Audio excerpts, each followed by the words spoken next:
I remember going with my father to the Cincinnati stockyards. He would load up a bunch of lambs and he'd drive them down there. And they'd go on the scale and get weighed, and then they'd go in the back. They were all on. And then we'd go and we'd sit, in the low chairs beside the big desk with the big chair. And my father would say to the guy behind the big desk, "What are you paying for lambs today?" After they're already in the plant. And he would say, "Whatever you wanted," And my father would go, "Okay, I'll take it." And we'd drive home, and my father lost money every year he had that farm.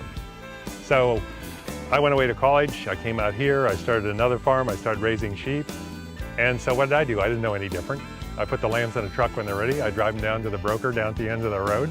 I sit in the little chair beside the big desk, and I say to the guy, "What are you paying for lambs today?" And he tells me whatever he wants. Well, about that time, I was approached by the food buyer from Chez Panisse, the restaurant in Berkeley, and they wanted to work directly with farmers and buy whole lambs from me. I understand that farming and ranching is a big part of what cooking's about. 85% of it is about finding those foodstuffs.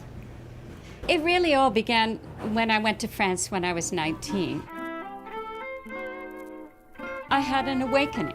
I had never really experienced food in that way. People went to the markets every day to buy the food. You had to stand in line at the baker and wait for the morning's bread or wait for the bread in the evening. We ate mussels right out of the water. And I had this whole sense of aliveness around eating. It was a way I wanted to live. So I came back here and I tried to find those ingredients and I couldn't find them. And I thought, well, if I open up a little restaurant, maybe that would give me access to the suppliers. But in fact, it really took a forager, somebody that we hired that was on the staff, to go out there to the farms and talk about the practices, to make sure that we could have a kind of commitment and connection with the farmer or the rancher. We recognized early on from a marketing standpoint that we wanted to, at least initially, have customers that were highly visible and well respected. And that was a huge light bulb going off, because all of a sudden we're not selling through middlemen and we're avoiding the international commodity market. It just was great for us to have someone else that we could rely on for a certain quality of the food.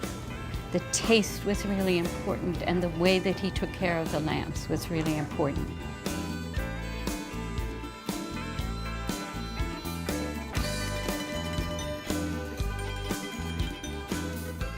There's always somebody saying New Zealand lamb is cheaper, Australian lamb is cheaper, I can get it here. Well, we don't play that game. Our approach is to produce the highest quality, cleanest lamb that we can possibly do, and we're constantly working to make that better. Yes, it's expensive, but it's an incredibly much better product than what's commercially available.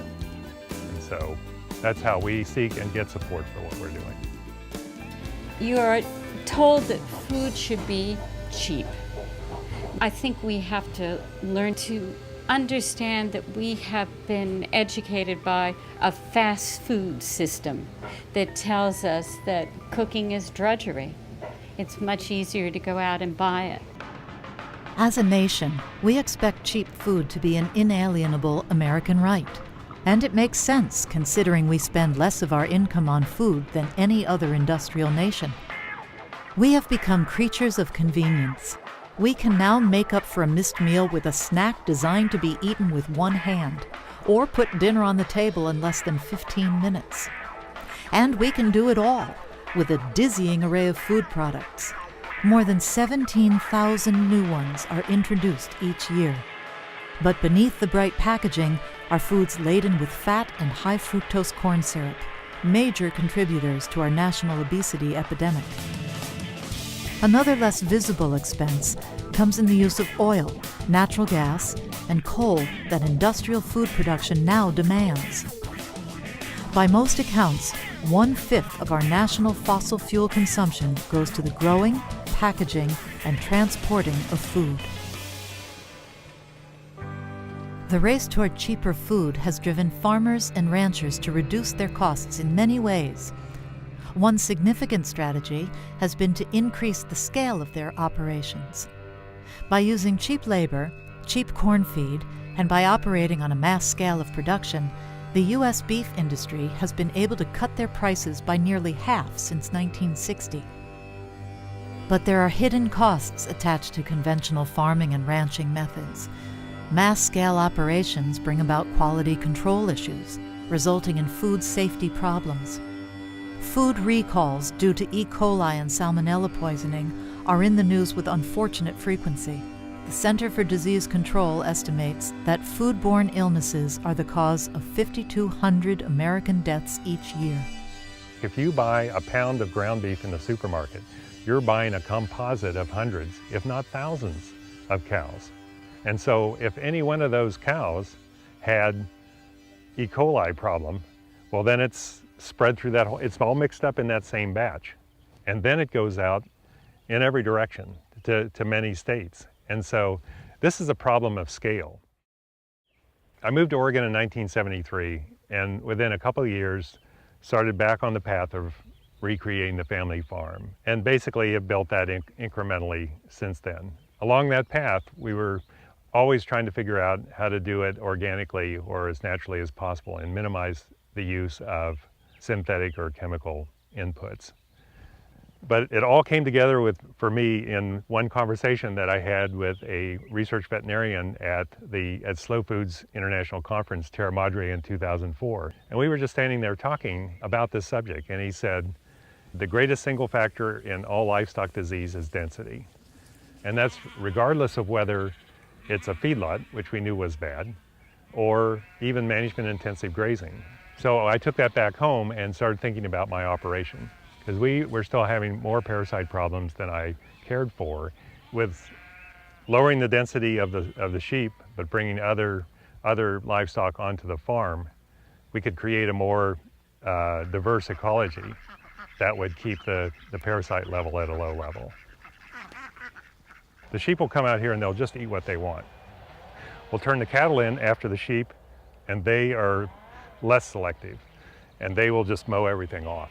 They're going to basically vacuum up parasites that have been left by the sheep. And because they're less susceptible to parasites, it's not going to harm them in the way it would sheep.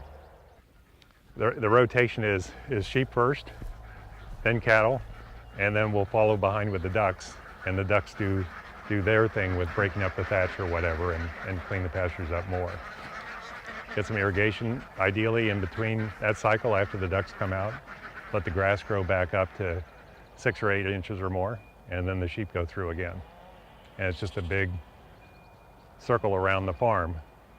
Actually, the entire formula for why we have good quality meat is very simple. Rapidly growing young lambs on lush green feed. That's it. That's the whole secret. I just gave it all up. So anybody that can do that can do very high quality lamb.